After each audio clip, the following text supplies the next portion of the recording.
What's going on, beautiful people? Thank you for tuning in and watching.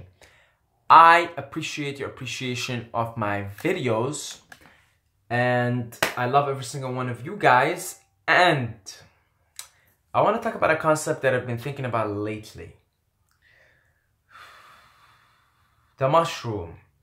The mushroom, I'm talking about psilocybin mushrooms here, has a spirit of its own. This is not very difficult to comprehend. Every living thing has a spirit. As above, so below. This dimension, this physical existence that we live in, these physical things, this body, you can think of like the human body as spiritual tissue, if you will, because it is like, this is just made in the image, to use a metaphor from the Bible here, made in the image of heaven. Okay, this is where we are right now. This earth thing is made in the image of heaven. So the mushroom has a spirit of its own, and it's very wise. And here's what I've been thinking lately. It's feminine. Anybody who's done mushrooms, you know the most important thing about doing mushrooms, LSD for that matter, any type of psychedelic for that matter, the number one most critical, most crucial aspect to having a fruitful, successful trip that you can learn from, that you can have fun, is surrender. Without surrendering, you will go to hell. This is when people have bad trips. People have bad trips because the mushroom comes in, works on dissolving their ego. Ego is about control and resistance and having things your way and staying in control, which is just an illusion. The mushroom comes in, breaks down your ego, and if you resist it and you try to control instead of surrender, which is a feminine quality, you're fucked. You're going to the 7th layer of hell. That's what a bad trip is. A bad trip is someone who is so egotistical, so in their control mechanism, under the illusion that they're in control. And then the mushroom comes in, boom, ego dissolution, I can't handle this, I feel like I'm out of control. Oh, boom, bad trip. So the element of surrender is a very feminine quality. The masculine goes out, asserts itself, gains control, gains territory, and conquers and goes out there. If you look at the penis goes out there. And then the vagina is receptive. It takes in, it lets go, it surrenders, it flows, you see? And so this is why the planet Earth is often called Mother Earth. Because if you look at the planet and all the processes in nature, we call it Mother Nature, it's very feminine. It's very feminine, right? Like, I mean, seasons change, and for something to evolve, it takes, like, you know, it's a process that takes millions of years, you know. This human thing that we're in here, the evolution of human, is like a byproduct of not even millions, like billions. You know, we are the product of the Big Bang. So the Big Bang is a masculine act, boom, right? But then its evolution is a very feminine, surrendered, receptive, open to possibilities type of evolution. So I feel like when I take mushrooms, the feminine speaks to me, and I have to be feminine in that sense. I have to open up and let the mushroom do its thing. Let it give me the thoughts I need to take, to listen to. And it opens, you know, most people who take mushrooms, you know, one of the common things they share and they report is this feeling of love, you know, love. And God is love. God is love. God is light. But this feeling of love that happens as a consequence of surrendering, I would say these are feminine qualities. They're not exactly masculine qualities. Which is, as of late, and I'm talking out of my ass, as always, but as of late, I'm starting to think that God, and again, now, you know what's going on right now? Now, what I'm doing is I am using human concepts, human understanding, to describe the indescribable, to label the unlabelable, if that's even a fucking word. But I'm starting to think, again, this is my human flawed mind talking, that God is a female. And I kind of started thinking that sort of on my own. And then when I read this is why I had to make this video. This book, you guys are going to see me share a lot of it, right? It's called Be Here in the Now by Richard Alpert, who later on took on the name of Ram Dass. Very cool story. This guy was, I don't want to tell his story here right now. Perhaps I make a separate video for his story in his book. It's amazing. This is practically the hippie Bible.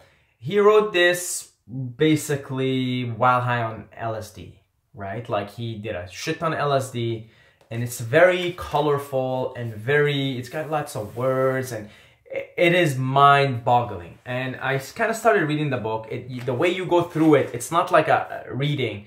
Just every page is different. See? Like every page, it's very trippy shit. And here he has this, this page. So I'm going to read it out. Third noble truth. Give up attachment. Give up desire. You end the births. You end the deaths. You end the suffering. You end the whole thing that keeps you stuck. If I'm not attached to this particular time-space locus, then I can free my awareness from my body and I can become one with it all. I can merge with the Divine Mother. With the Divine Mother. Now, of course, again, we as humans are like trying to describe the indescribable and say, oh, okay, you know, God is love, God is the Divine Mother, God is a female, if you will. And of course, again, that's very limited because we're humans trying to describe these things using human, words, right?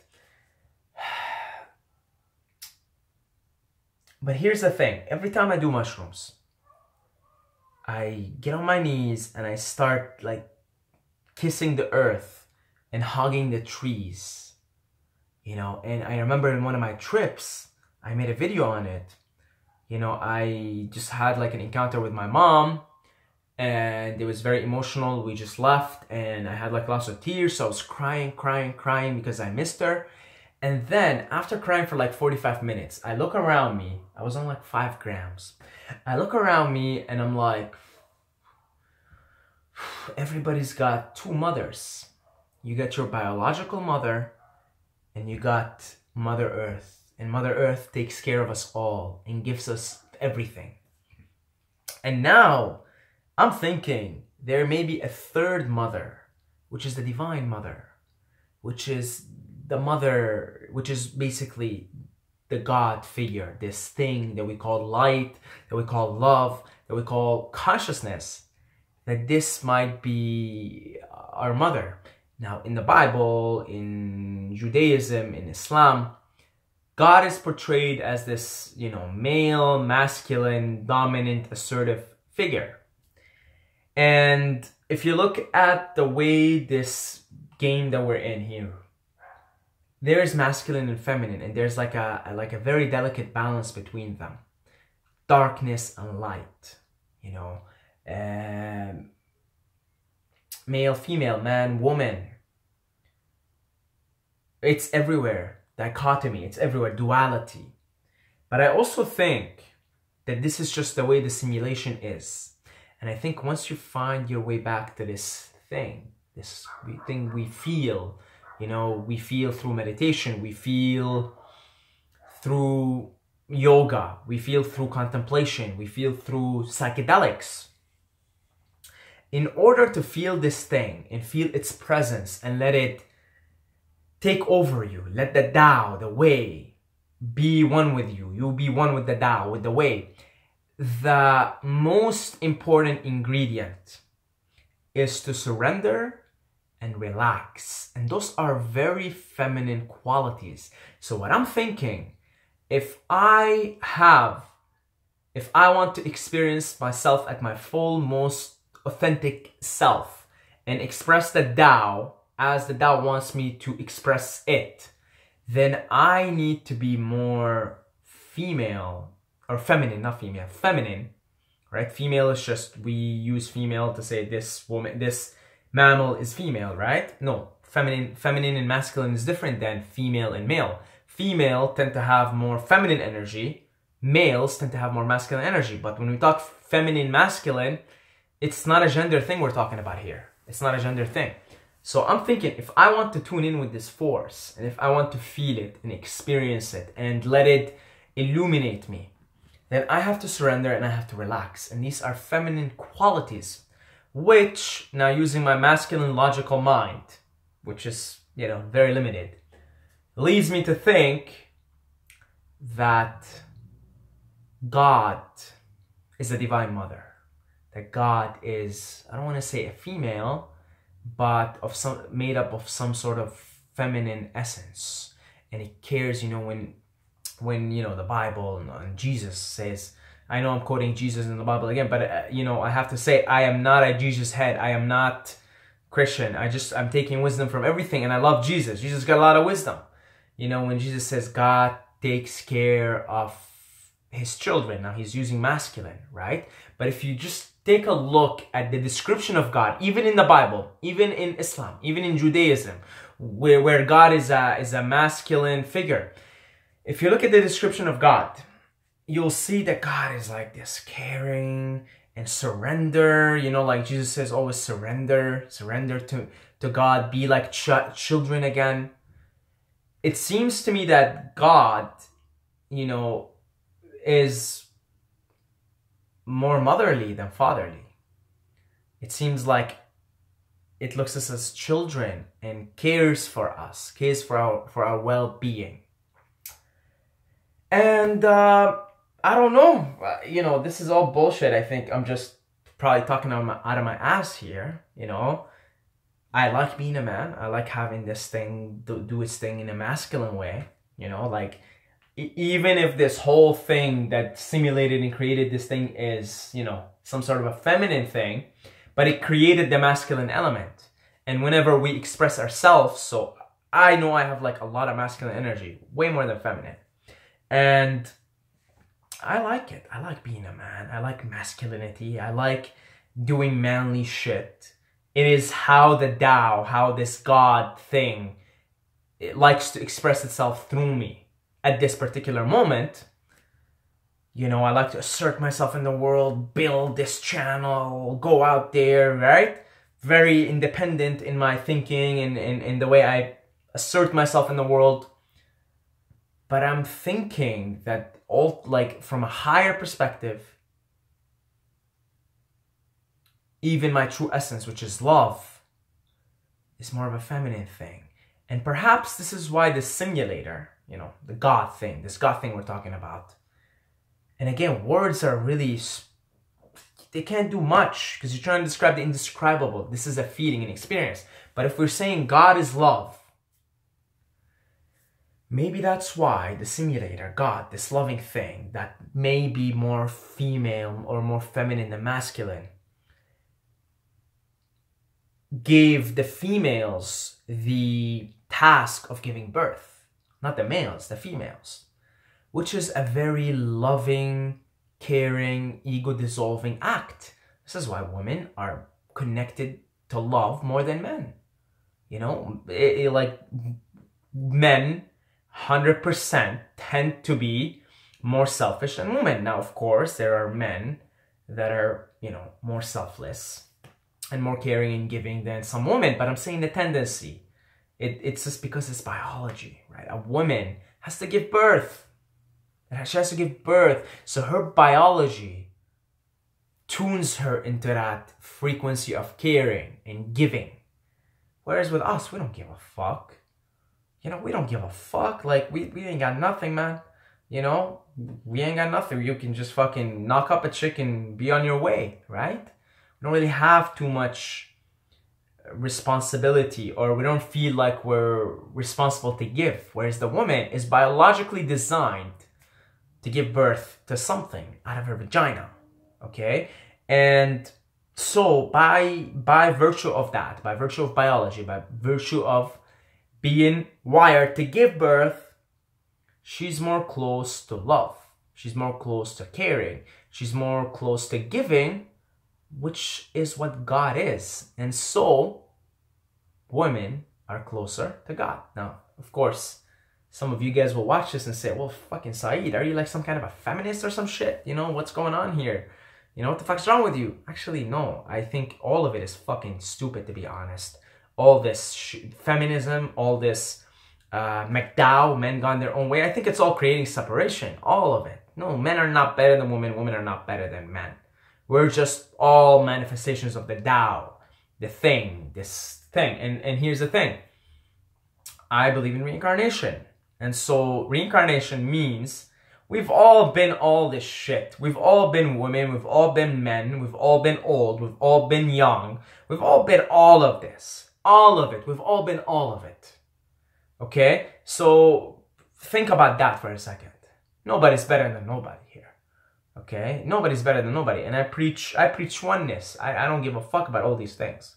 You know, all these labels. But I can't help but think that, and I don't know, again, I'm just like speculating here, that this thing, this force, this Tao, this divine mother, as Ram Dass calls it could be more feminine than masculine. And so when you take mushrooms or when you have to meditate, I mean, meditation, you have to surrender, right? Surrender. Relax your conscious, controlling mind. You know, even thoughts is a masculine quality. Like conscious mind is masculine quality. Subconscious mind is a female quality. But where does the magic really happen? The magic happens in the subconscious mind, that female part of life. Which again, I just got a feeling that the programmer, the simulator of this thing is maybe the consciousness, the God consciousness is maybe more female, or not female, again, more feminine than masculine. Anyway, that's where my wacky theory ends. Not that it changes anything. Philosophy is in many ways meaningless. We're just talking. We're trying to essentially categorize experiences into words. And yeah, like, there's no moral of the story here. There's like no point whatsoever I'm trying to deliver here. There's like no motive, no agenda. I'm just fucking talking, right? The Tao is talking through me and it's saying all this shit. And it could be, have some truth. It could be complete horse shit. That's where I'll finish off the rant. God bless you all, guys. I love every single one of you. But don't forget to subscribe, or you're gonna sleep with the fishes. So subscribe.